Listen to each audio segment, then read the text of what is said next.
वो तो शुक्र है हमारे चांद का, जो समय के साथ साथ हमसे दूर होता गया।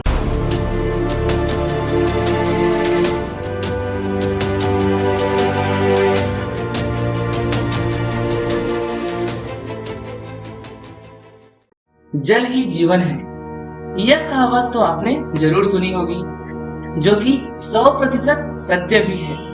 हमारी पृथ्वी का 78% हिस्सा पानी से ढका हुआ है, अर्थात लगभग 3/4 भाग पानी है, जिसकी वजह से हमारे प्लैनेट को ब्लू प्लैनेट भी कहा जाता है। किसी भी प्लैनेट पर जीवन का मूल कारण जल यानी कि वाटर है। मैं जानता हूँ कि मेरे साथ साथ आपके मन में भी यही सवाल आ रहे होंगे कि आखिर पृथ्वी पर पानी कहाँ से आया? क्या हमारी धरती पर पानी पहले से ही मौजूद था, या पृथ्वी पर पानी किसी खगोलीय घटना की वजह से आई है? हमारी पृथ्वी पर जल कहाँ से आया, इसकी खोज करना वाकई में थोड़ा कॉम्प्लिकेटेड है, परंतु हमारे वैज्ञानिकों का शुक्रिया, जिन्होंने हमें ऐसे कई थ्योरी दिए हैं जिन्हें हम समझ सकते हैं और पता लगा सकते हैं कि हमारी पृथ्वी पर जल कहाँ से आया। आज हम इन्हीं सभी सवालों के बारे में जानेंगे, तो चलिए सीट बेल्ट लगा लीजिए और मैं आपको ले चलता हूँ ब्रह्मांड की असीम दुनिया में, जहाँ आपके सारे सवालों के जवाब मिलेंगे। धरती पर पानी कहाँ से आया? इन सवाल का जवाब जानने से पहले हमें सबसे पहले यह जानना होगा कि स्पेस यानी कि अंतरिक्ष में पानी कहाँ से आया। 13.7 बिलियन वर्ष पहले बिग बैंग धमाके में हमारे ब्रह्मांड का जन्म होने के साथ साथ जन्म होता है पहले एटम यानी हाइड्रोजन का। यूनिवर्स को उसका पहला एटम मिलने के बाद एटम फ्यूजन प्रक्रिया के कारण और बहुत सारे नए नए एटम बनने लगे। इनमें हीलियम, ऑक्सीजन और कार्बन भी शामिल थे। 4.6 बिलियन वर्ष पहले हमारा सोलर सिस्टम बन रहा था। तब हमारे सूर्य के आसपास धूल के कण घूम रहे थे।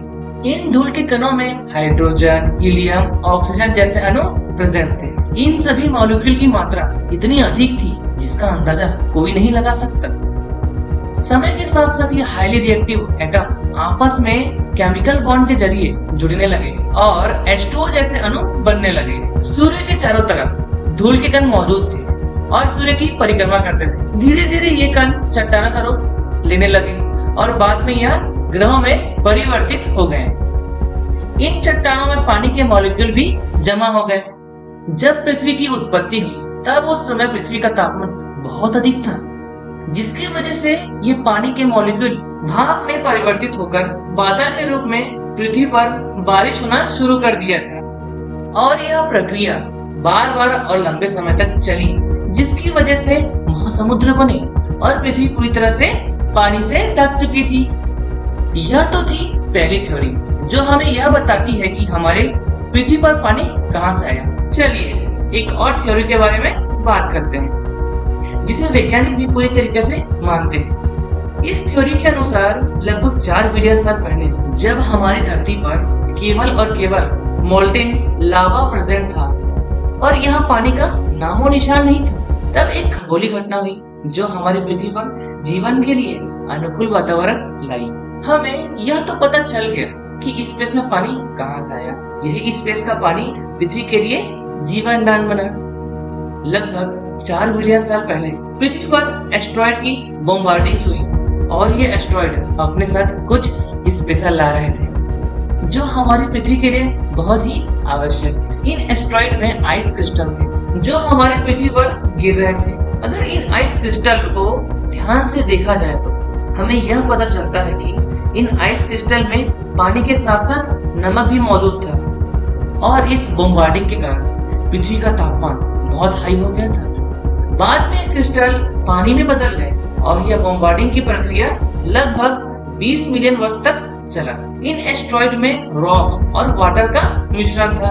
अगर आपको लग रहा होगा कि क्या एक एस्ट्रॉइड से इतना पानी आ सकता है जो पृथ्वी को पूरी तरह से पानी से भर दे, तो मैं आपको बताना चाहता हूँ कि एक एस्ट्रॉइड में 20% पानी लगभग 2,50,000 टन पानी प्रेजेंट होता था। और आप इससे अंदाजा लगा सकते हैं कि इन एस्ट्रॉइड की बॉम्बार्डिंग लगभग 20 मिलियन वर्ष तक हुई। हमारी पृथ्वी पर पानी इकट्ठा होने लगा, तापमान में भी कमी होने लगी। इसके साथ ही पृथ्वी की सतह भी कठोर होने लगी। इस समय हमारा चांद पृथ्वी के बहुत ही करीब था और चांद के ग्रेविटी के कारण पृथ्वी पर तूफान और समुद्री लहरें आने लगी। वो तो शुक्र है हमारे चांद का, जो समय के साथ साथ हमसे दूर होता गया और पृथ्वी पर उठने वाली तूफानें भी कम हो गई और हमारे पृथ्वी का वातावरण भी शांत हो गया। अब हमारे पृथ्वी पर जीवन के अनुकूल वातावरण बनने लगा। हमारे प्यारे दोस्तों, आज का वीडियो सिर्फ यहाँ तक। आगे के वीडियो में हम जानेंगे कि पृथ्वी पर जीवन कहाँ से आया। ऐसे ही नॉलेजेबल वीडियो देखने के लिए हमारे चैनल को जरूर सब्सक्राइब करें, कमेंट, लाइक एंड शेयर जरूर करें और देखते रहें द डिस्कवर।